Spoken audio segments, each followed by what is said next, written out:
Привет, меня зовут Юрий, я владелец 3 ресторанов. А еще я много путешествую, интересуюсь гастрономическими традициями разных стран и рассказываю о них на этом канале. В этот раз я отправляюсь в Хорватию, а конкретно в Дубровник. Мы в Хорватии, утро, конец, начало октября, уже начало октября. Дует очень холодный ветер, а мы отправляемся на юг, в Дубровник, и будем пробовать локальные блюда юга Хорватии. По побережью Хорватии в сторону Дубровника нас ведет практически идеальная магистраль. Но как все идеальное, она быстро становится скучной. К счастью, вдоль дороги встречается масса подобных лавок с местными фруктами, овощами, медом и домашними консервами.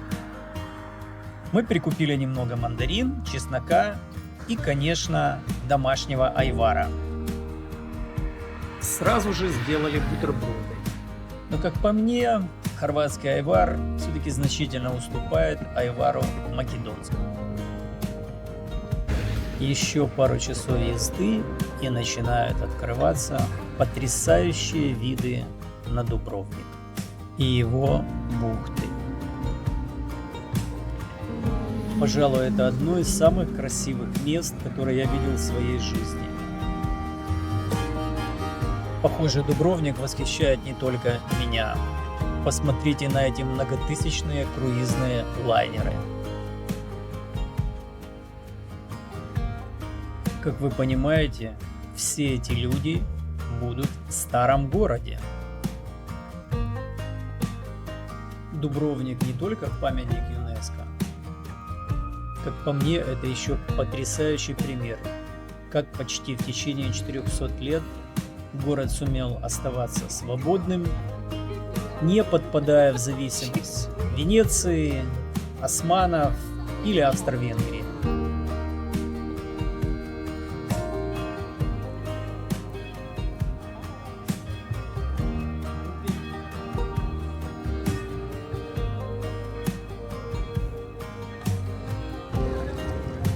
А вот теперь мы понимаем, где мы найдем обитателей этих многотысячных лайнеров.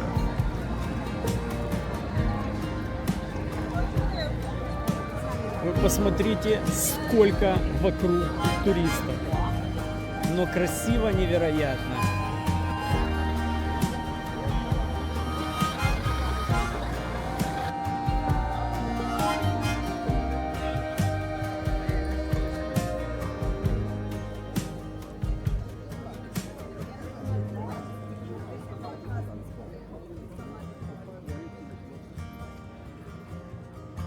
Исторические или архитектурные экскурсы вы легко найдете на других каналах.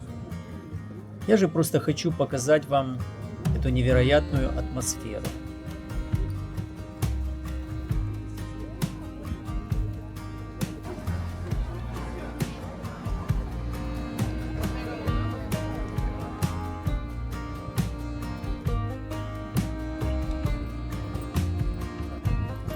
А здесь команда явно готовится к тимбилдингу, заплыву на байдарках.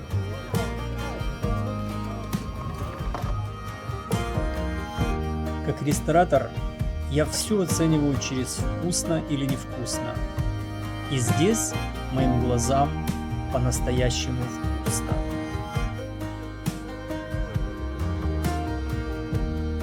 Похоже, тимбилдинг на байдарках стартует.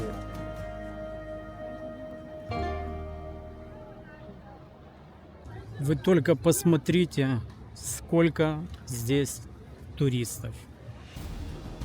Посмотрите на это все. Они идут сплошным потоком. Ну что ж, окунаемся в самую туристическую клоаку Дубровника. Возможно, вы не знали, но в Дубровнике снимался знаменитый сериал «Игра престолов».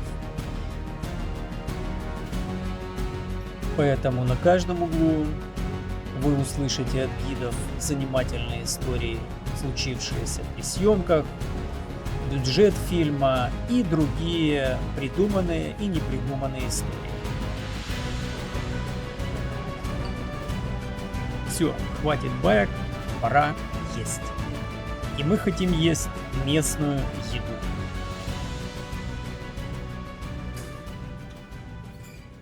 Вот на этот раз делаю эксперимент. Не рыбный суп, а суп из скампи. Ну, все то же самое. Густой затянутый суп из скампи. И ну вот прошута хорватская выглядит получше, чем черногорская. И надеюсь, что и вкус у него будет получше.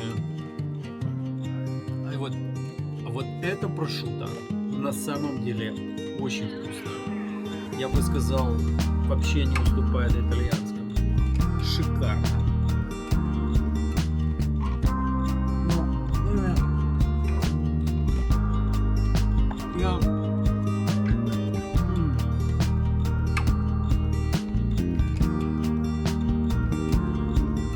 Морепродукты отличного качества и подачи более софистикованные.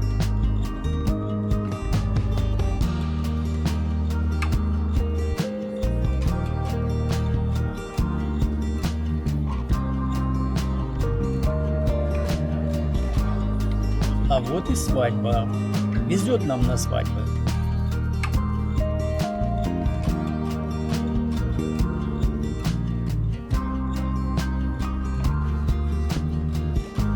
Какой же он разный, этот Дубровник. Где-то элементы Южной Италии, а где-то, как, например, здесь, угадывается Венеция, а где-то за углом родной Балкан. Ладно, пора тусить, и я отведу вас в одно секретное местечко.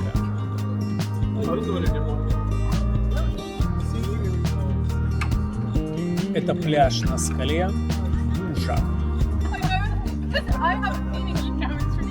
Попасть в него можно через узкий отвор в крепостной стене.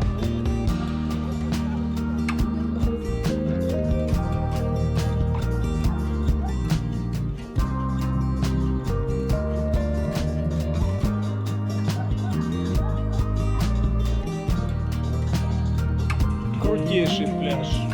Просто крутейший.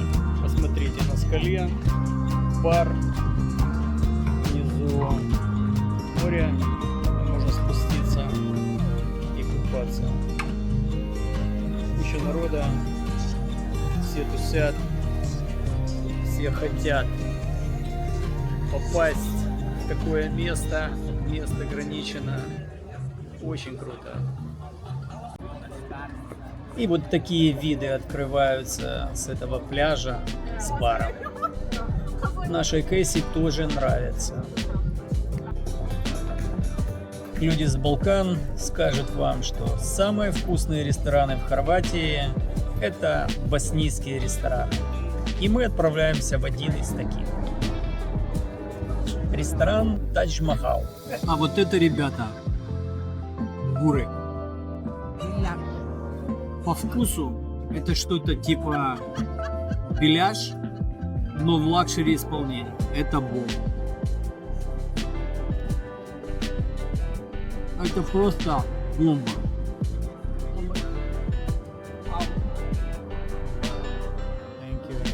Запеченный болгарский перец, каймак, виноградные листья и овощи, фаршированные мясом. И, конечно, чевапи. Знаменитые чевапи.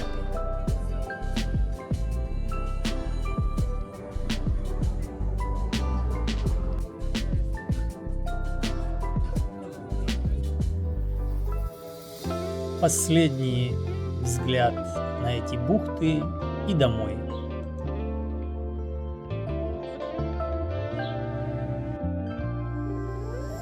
Ну что ж, прощай, Дубровник. буду по тебе скучать. А что же приготовлю я, инспированный Дубровником? Конечно, чевапи, но чевапи из креветок. Эту идею я подсмотрел в ресторане Эль Пескадора в австрийском городе Грас. Рецепт найдешь в описании к этому видео. Лайкай, хвали или ругай.